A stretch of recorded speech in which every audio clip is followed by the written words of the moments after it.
Thank you so much and a very good evening, gentlemen, for joining this SME Street Future Ready webinar, which is the second webinar of the series, Future Ready webinar series.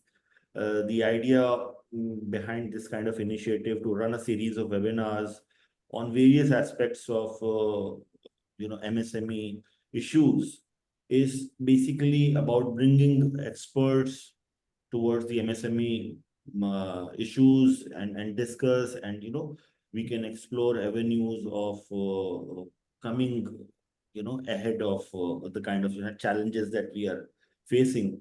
One of the core issue that most of the MSMEs face is the understanding of contemporary MSME finance. When I'm saying contemporary MSME finance, we have seen a lot of changes, evolution in the overall MSME lending space. We have seen the advent of fintech platforms, and we have seen huge change in the MSME banking also in last few years.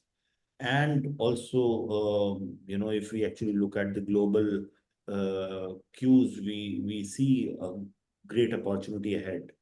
With this, I would now like to bring your attention towards this great and a very knowledgeable panel that we have, and I'm thankful to the distinguished panelists. We have Mr. Deepak Maheshwari, who is the co-founder of Dealplexis, with us, who would be, coming in this webinar with the expertise of contemporary finance from the MSME in the startup aspect. We have Mr. P. Uday Kumar, who is the ex-CMD of NSIC, and he's also, director, ex-CMD and director for NBCFL, which is Sri Fund. Currently, he is the member of Apex Committee of BRIC BIRAC Equity Funds, and he's advisor to Pondicherry government as well as Euro Exim Bank. So very detailed and an in-depth experience from the perspective of MSME. And we have Mr. Naresh Verma, who is the director and founder of Verma Die Casting, as well as very active member of Faridabad Manufacturers Association, and a very vocal voice in the Rotary clubs and the social circles of business owners. So thank you so much, gentlemen, for taking time out for this webinar. And with this, I would like to, touch upon, and like to basically start with Mr. Maheshwari, since this whole, webinar is basically focused on MSME finance, unlocking growth potential. So I would like to understand from you, Mr. Maheshwari, about how traditional bank loans, which were, normally, which were like collateral led, documentation, physical documentation led processes, now they are transforming. Now fintech platforms are taking lead in this, and Dealplexis is obviously one of the major important name in making this fintech thing applicable. How this transition is overall taking place, and from the perspective of expectation as well as acceptance among the MSME and business owners. Thanks, Faiz, for having me here. And I think it's a very important question that you ask. And I think it has been a very evolving space. I think all the players in the ecosystem, RBI has been able to drive that. The larger agenda has been driven right from the top in terms of getting the digital infrastructure in place, which is obviously going to be of help, and that continues to evolve over the last few years. The importance of any particular section is not going to go away. I think we're all helping the entire ecosystem by putting in a lot of plugs in place, which help the entire ecosystem to work more efficiently, more smartly. And hitherto, a lot of smaller situations, small and medium businesses that would really not get the benefit, if I may call it, of from a traditional finance standpoint from the banking ecosystem. Their cash flows, their GST statements, their bank statements being all digitally available, the KYC document. There is a 360-degree view on that individual as a promoter and the business. Now, all that obviously helps drive scorecards. There are a lot of smart fintechs that have put in scorecards in that respect. Even the traditional banks are now starting to look at 5 lakhs and 10 lakhs and 20 lakhs, going up to 50 lakhs, depending on who you're talking of. They're all putting through these channels for acquiring and disseminating credit for even people who have not been banked, or looking at cash flow based lending, which traditionally would be called unsecured but cash flow backed, but non collateralized to the extent that we generally would hear. So those channels are becoming important because data availability in real time practically is being made available. Sybil and all the likes of from a credit rating standpoint, the real time data is being made available there, and hence the digital infrastructure that has been put in place is being to good use. And that is why you're seeing the MSME credit expand its horizons in terms of kind of customers that it is able to address. A lot of collaborative partnerships are happening. So it's not standalone because a lot of fintechs can really go to the last mile, do this smart work, create good UI, UX on apps, and then finally link it back to the ecosystem in the banking and the NBFC sector, right? So you're seeing those kind of partnerships also coming to fruition, and there are obviously a lot of great examples in that sense.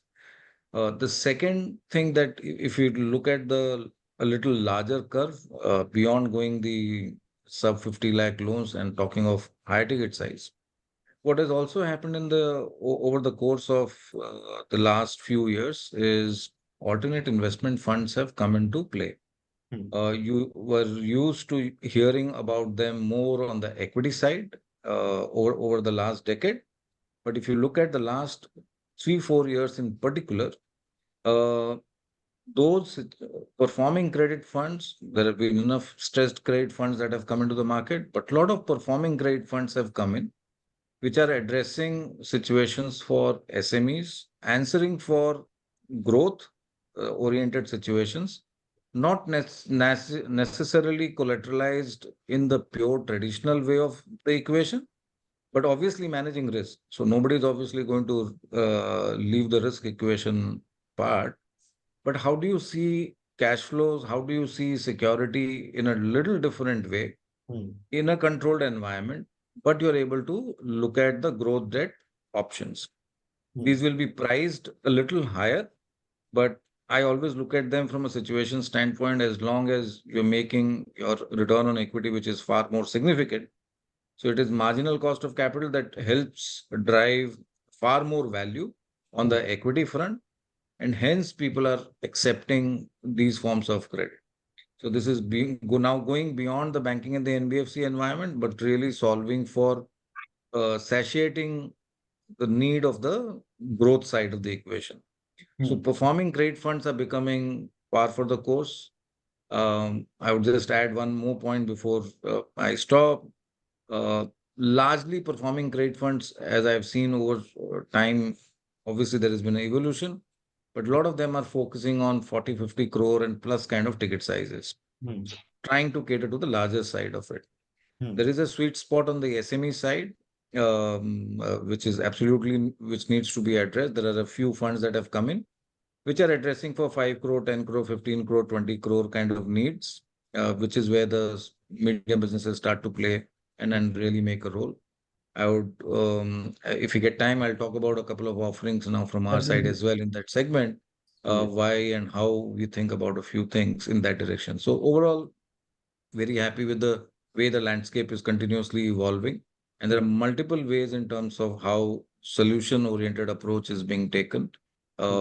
beyond the traditional ways of how we thought about a few Yeah, things. absolutely. Absolutely. I know personally that you're a optimistic and a positive person individually, which is very, uh, overall, which is very positive for a, banker perspective or an investment banker perspective. I would also like to hear from you about the IPO story because that is also an avenue which is gaining great traction. I'll come back to you with that particular question. Sure. I have another, aspect of excess of working capital. You mentioned about working capital. Mr. Verma, I would like to, because he's a business owner, a manufacturer, he's been to all this, and having a vast, very encouraging experience he has. Mr. Verma, I would like to hear from you from the manufacturer's perspective. Cash flow is often considered to be a challenge, and how do you manage and how do you see your peers? Because you've been very active, you as active as a big brother and advisor to many MSMEs in the region. So how do you look at cash flow as a challenge for most of the MSME businesses which are into manufacturing and exports? Thank you, Faisal, and that is nice talking to you over the matter. First, I would like to say the government has come up with many schemes, but all the schemes, when we go to the bank, small entrepreneurs, because in medium and small entrepreneurs, the bracket has gone too high that if a turnover of 5 crores is also a small entrepreneur and turnover of 5 lakh is also small entrepreneur. Hmm. But the problem here, the cluster, NCR cluster of suppliers and manufacturers and the ancillary units from where I belong, the real problem comes if some business we are doing, suppose a person is doing 5 to 10 lakh or 20 lakh or 30 lakh rupees business regularly per month, then if he gets an order for 1 CR or 2 CR, nobody is going to help him. Hmm. There is no way that every bank wants collateral security. Otherwise, government has given mudra loans up to 10 lakh rupees, this thing, that thing. But that is the real issue. But here I'm optimistic, not rather, I'm sure. SIDBI has launched a scheme in which if your CIBIL is okay and your things are okay, you can get 12.5% interest without any collateral. That is the scheme latest I could see on my computers and by SIDBI, and I had a talk with the deputy general manager also. And people are not aware; they need to be aware. But the other thing for working capital we need uh, all the banks above 10 lakh. Whensoever you go to bank, they want collateral. There is no shortcut to the people who want to grow and get the opportunities in such wonderful environment, which is the 40% part is the MSME only in India, the our GDP and in manufacturing. Then we don't have anything if we get the opportunities. Either you go to keep your gold, but I'm optimistic. The SIDBI has started. Other banks will also start, and other institutions will also start in the same manner. So the MSME people can be helped. Yeah, absolutely. So very, valid on ground question and a very important point you have raised. Uh, Financial planning is also from the banker's perspective. I must say that, like it's a common challenge that most of the business owners face that they lack in the understanding of financial nuances. How the banker is looking at your business is completely a different thing. How you are looking at your business is also, something else. So I would like to come to Mr. Uday Kumar from the perspective of financial planning and the basic budgeting. Uh, you can say framework for MSMEs. So financial planning and budgeting, as we know that they are critical aspects for MSME's existence, but many businesses lack in that. How do you, like, you have spent so many years, um, and there are policies, there are, policies which are actually drafted, uh, which are basically guidelines and suggestive guidelines to banks.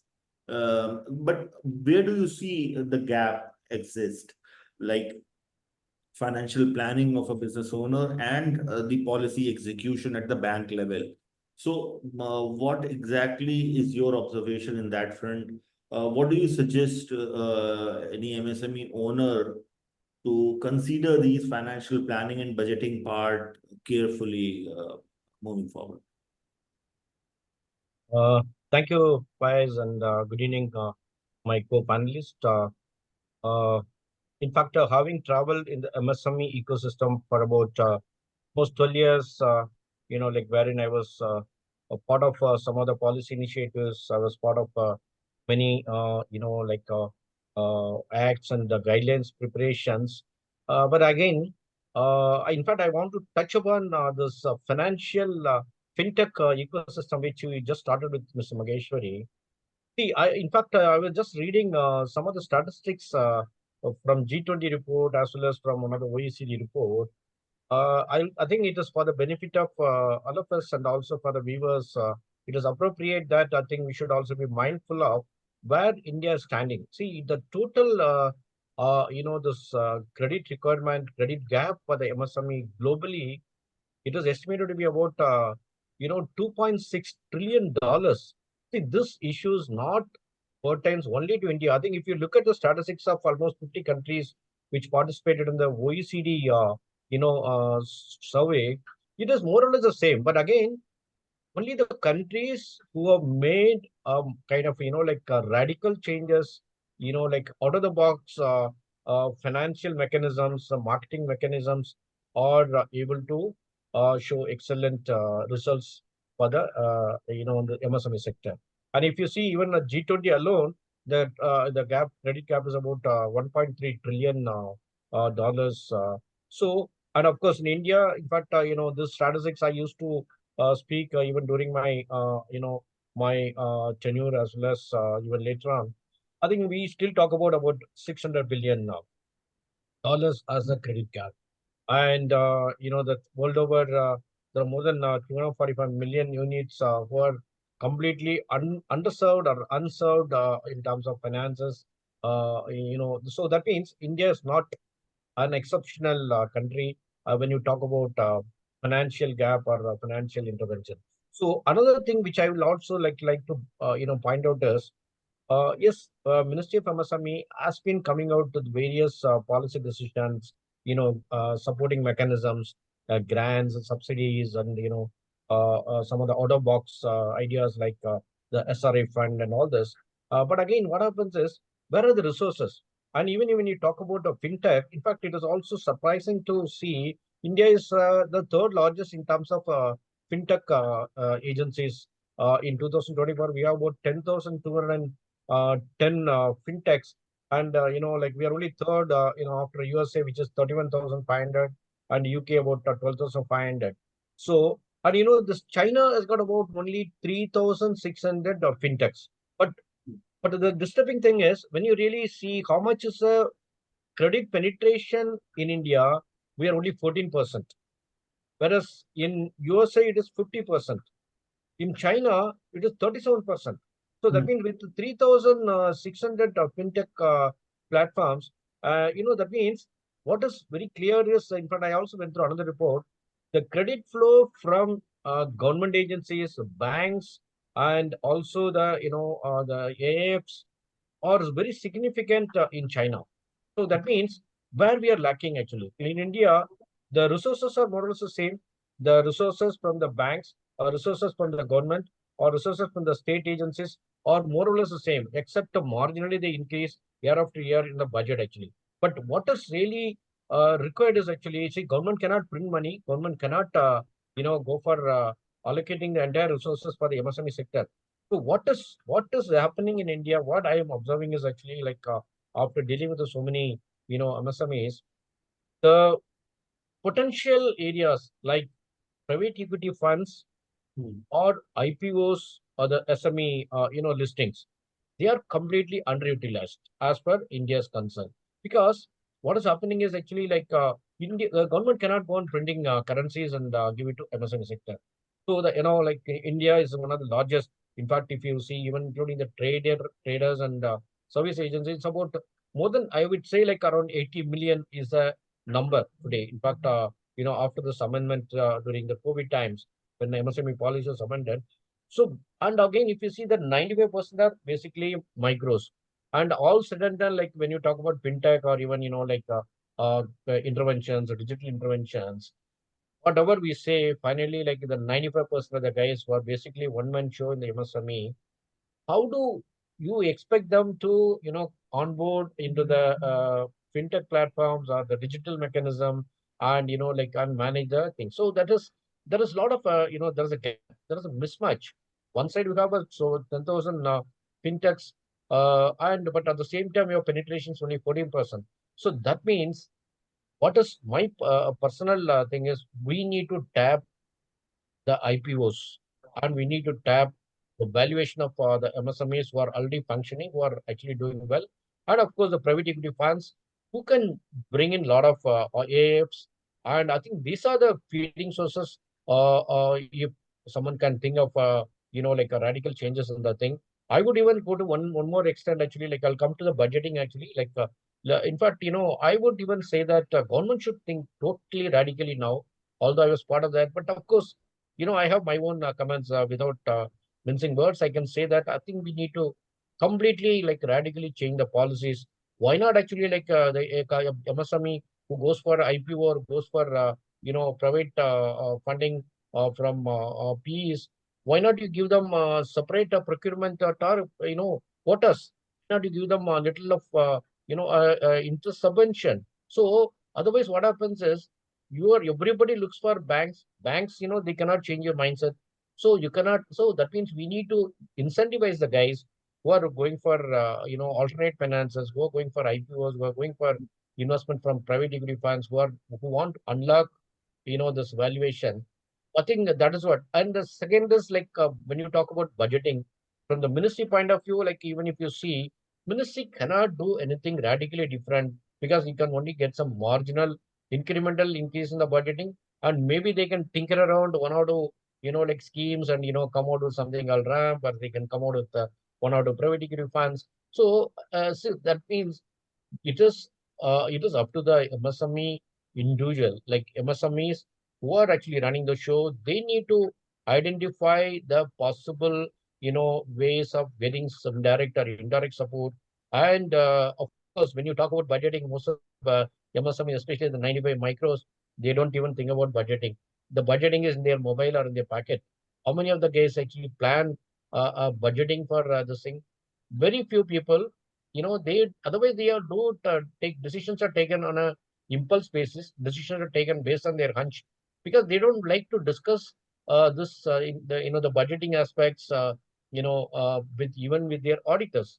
So that is the unfortunate situation in the MSMEs. So what I want to say here is actually any MSME, especially the MSMEs who are in the tier one cities or who are informed MSMEs, they are very clear.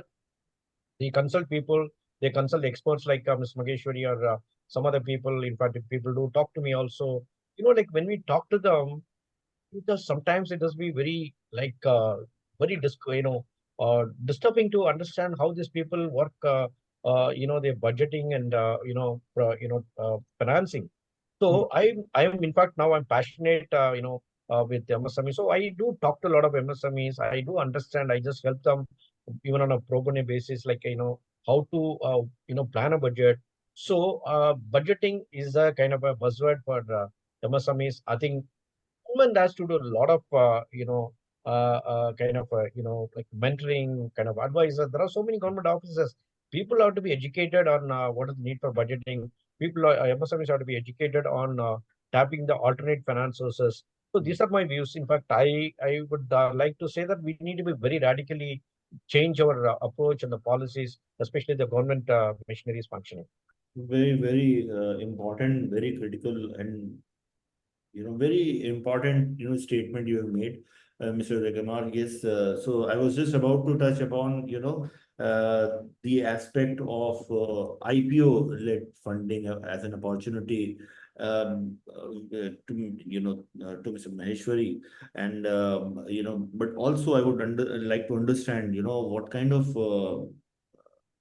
to Mr. Maheshwari, I would like to touch upon how fintech is adding value to this whole mechanism. And obviously, as a second part of the question, what do you see? Because I know that you've been very actively working in, promoting the approach of, getting SME listing and SME IPO, you've been talking about as an opportunity. So, how fintech is in today's time, how fintech tools, fintech platforms are helping MSMEs in leapfrogging these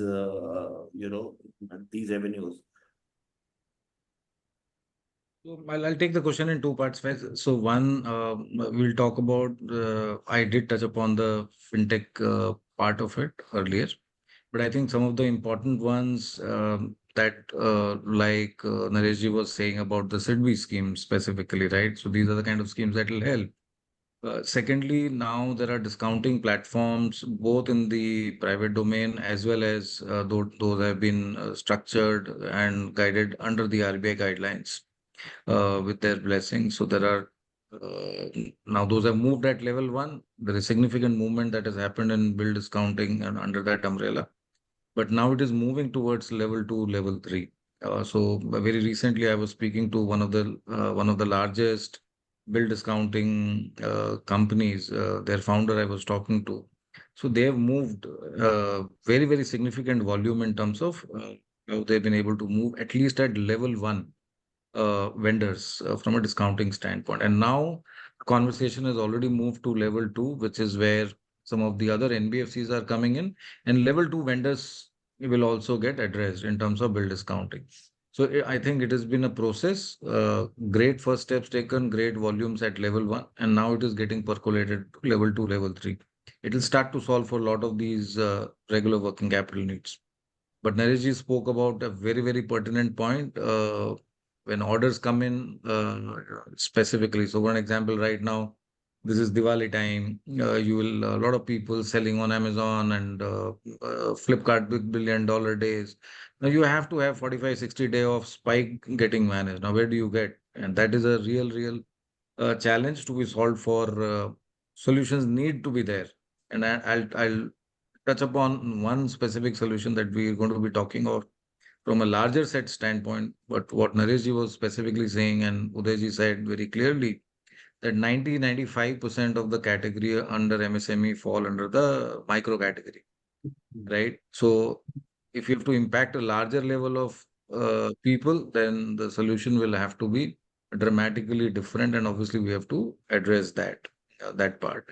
But obviously solutions at least solving for moving in that direction are starting to come in, and people are leveraging those solutions both on the bill discounting side or supply chain side. There are very clear solutions that are available.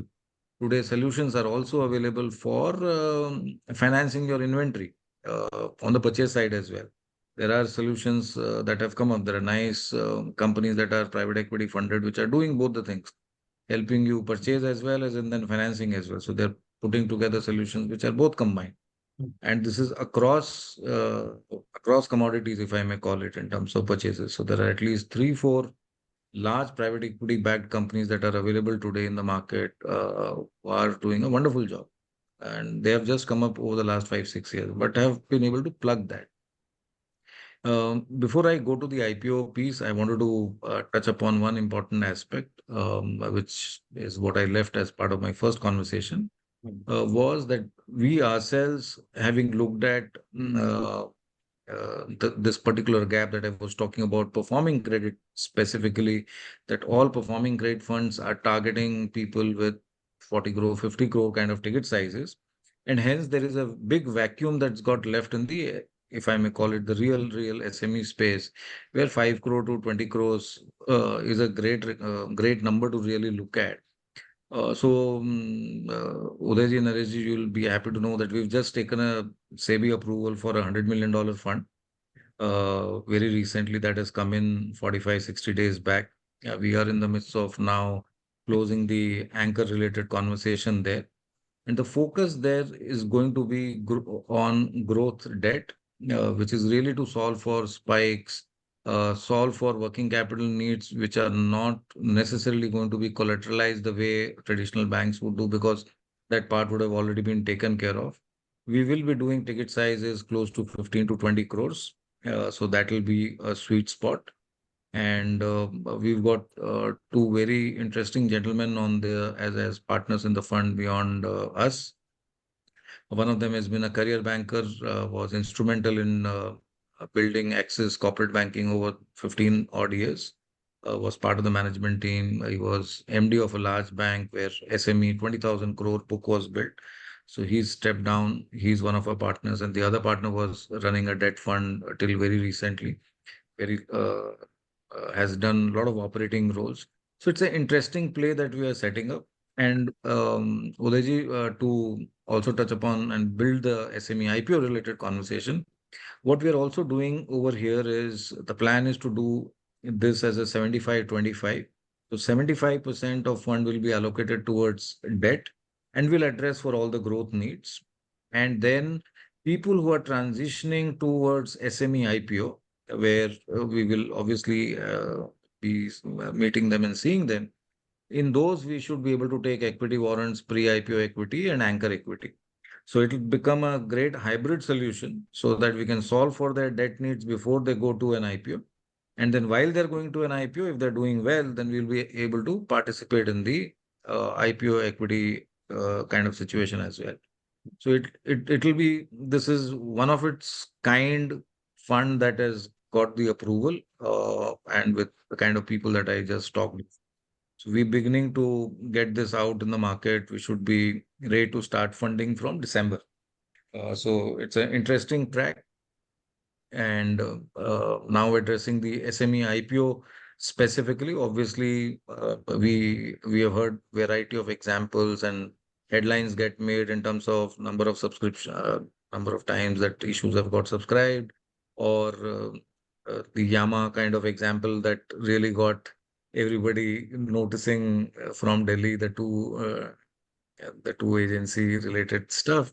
So there will always be extremes. There will be some exceptions, but and there will be froth in valuation, which is always going to get corrected over a period of time, right? It's all a supply demand led situation.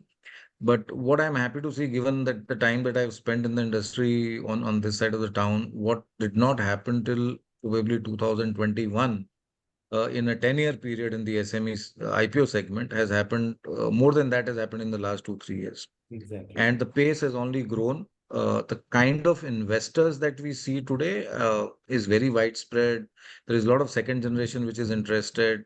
So kind of investors, anchors, that variety has grown. The kind of companies that have come into this market, there are very, very significant, good variety of companies that have come in and raised capital. And there is obviously liquidity that's chasing this particular situation. So, as you rightly said, this market has evolved, is evolving, and will only exponentially grow. So, it is going to be a great set of opportunity beyond the debt situation. So, people who are ready to really get to that market, build their brand, drive sales, and take capital from that market. That opportunity is big time available, and that ecosystem is only ascending. So I think people need to just take note of this as an important attribute in terms of their capital requirements. One of the solutions that is obviously going to be very, very helpful. Very early stages, uh, evolving space.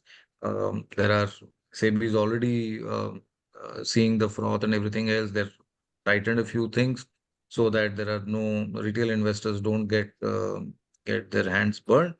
But from an overall perspective, I think this has, over the last 24 months, has created a great category in terms of how capital can be raised. And simultaneously, this is going to help in brand building and in sales, because it's a natural corollary. So, so the two takeaways from what I've really articulated, one is this SME debt focus, the hybrid model that we are talking of is going to be a very interesting track. And we will see more of that surely coming in once we are out there. So that will address. And then the SME IPO market obviously is going to be is being taken seriously. Just to give you an example, yesterday we were at Naresh ji, we were at Manesar Industrial Association's AGM. So they Right. had an evening in Gurgaon. So close to 200 plus SME founders were there, and we were invited there. So I was one of the speakers. We were sponsors there, and we spoke. I was really by the time we ended that evening, I had at least 15 to 20 people talking about SME IPO in particular and talking about the fund that we spoke of. So there is a lot of interest. We just need to get things And more and more activated one in that more direction. thing, so one thing which is very, very promising data point, just only in 2023, what Mr. Maheshwari said, after 2021, this whole IPO, SME IPO story started in 2011, but it took a very humble start. Gradual growth was started getting visible from 2017, 2018 onward, then COVID came. But in 2023 itself, we have seen close to about 6,000 crores of investments in only in SME IPO. And this investment is also, coming from a lot of new investors, foreign investors, and also new investors Retail invest. in the retail segment. So this is promising. Mr. Verma, I would like to come to you because we are just running short of time. From your experience while dealing with bankers and banks, the conventional way, because like you've been in for about 40 years, you have been in a market. How do you see the transition in last few years, especially when you actually interact with the bank, with the local banks, and what is your, you know, pearls of wisdom to the new generation who are, coming into this space? Uh, um, I'll answer you, but first I would like to thank Mr. Uday Kumar being very optimistic, and thanks to Deepak ji for informing me about the small entrepreneurs IPOs. Uh, I'm a small entrepreneur doing since last 40 years the same business. My specialty has been that I have been single source to all my customers for all the items, and which I cannot say to anybody that I am, but I'm in between a slot of sale. Last 10 years, it has not increased because whenever I got the order, I didn't get the machines, I didn't get the working capital in time, and being optimistic, it's okay. Earlier, we were supplier to Lumax, Minda, and other people. Unfortunately, I share with you, I have been supplier to for more than 10 years to Calvinator, Whirlpool, Tekamsha as a single source. Then I have been single source to Lumax Industries Limited for reflectors, fog lamp of the cars of different models. And I was the first person to develop Zen cars reflector, fog lamp reflector, first time in India. In 2003, I developed burners for cooking gas in aluminium. Until day, I'm manufacturing the same. But I never got an opportunity for an IPO or for the person who can take me to another level. Should I go for my business? Should I go for my manufacturing? Should I go for my sale promotion team? From where should I bring? Because I'm alone doing all the things. But it's a big, big, very big challenge people like me are there who have been exclusively good in their jobs. But today also, whatsoever I'm manufacturing for I'm manufacturing very critical parts for the food company, and that is being exported to the turnover of around 1 to 2 crore in a year. And I'm single source for them. They don't have any alternate. But still, I've always face a monetary problem. And if somebody is there to publicize me or to focus me to tell the people that he can do this thing that thing, it would have been different. But here is an example which I would like to share with Uday Kumar ji and Deepak ji both. Paisa, that we being the supplier people, we were 90 days payments. Government did it to 45 days. Now the 45 days has come upon us because we get the job work done from outside people. 15 to 20 days the job work takes, then we finish it, then earlier to before that we make it, and it goes to a long cycle of 60 days. And the same has and the you might not be knowing, because I know will have to file a report to the income tax department. Otherwise, that 45 to overdue, how much is there? That is quarterly. You are supposed to file the same. Otherwise, rupee 10,000 rupees per day is the fine. How a small entrepreneur can do it? This has bounced upon us the 45 days. Then such policies are there, but I'm optimistic that things have grown better in last 3 4 years. Digitalization. Earlier, we used to collect the checks and reconcile and all that. The second is the sale tax and VAT department and excise. It was very, very horrible for us. Now it is very, very smooth, and it can be further smoothened. It is not there. Everything has come to an end, but it can be further smoothened. But I will appreciate that the IPO system, which has been told to me in this meeting, I didn't know at all. I did not at all. And for Yes. MSME, I would like to say, government, Uday Kumar ji, you can approach the government. Faisal, you can approach the government. That every SME has a different problem. Every level of SME is different. But when they make the policies, they call the people, साहब ये SME है, क्या है साहब, इनका 50 करोड़ का turnover है, 3 कंपनियों में 150 करोड़, और वो वहां जाके मीटिंग में बैठे होते हैं. They sit in the making policies. We people are not called. What I have brought in your knowledge, you might not be knowing. The same way government is not knowing. Then through this channel, I would like to say that more is yet to come for MSMEs. And MSMEs, small segments, different facilities they need, different problems they have in different areas. And in last rains, some businesses have ruined. Some business could not make for the Pavli and all that. So there is a big challenge, big challenge. And if we take, we have done for SME this thing, there's a lot to be done. I think Yeah, it's enough from my side. no, thank you so much. In fact, very, very, well pointed out observations and experience. So, Mr. Uday Kumar, I would just quickly like to know from you. You have been like, actively taking care of a very critical position in last couple of years. Like you are heading an SIC where you are interacting with a lot of MSMEs and addressing their issues. Now you are actually looking at from a different perspective.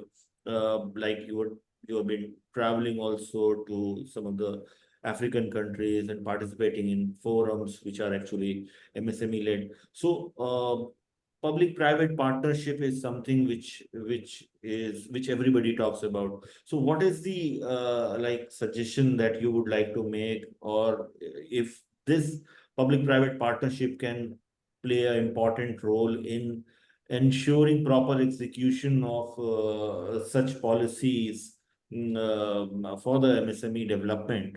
especially, MSME finance related.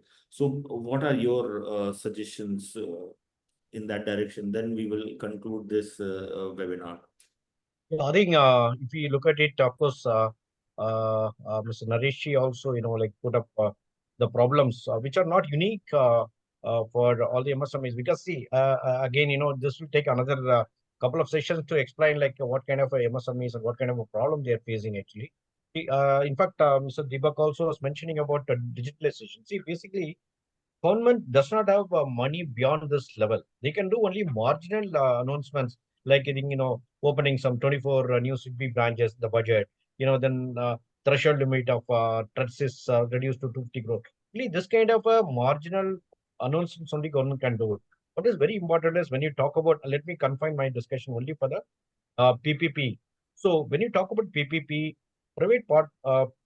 government public private participation can be adopted for things like creating a digital database.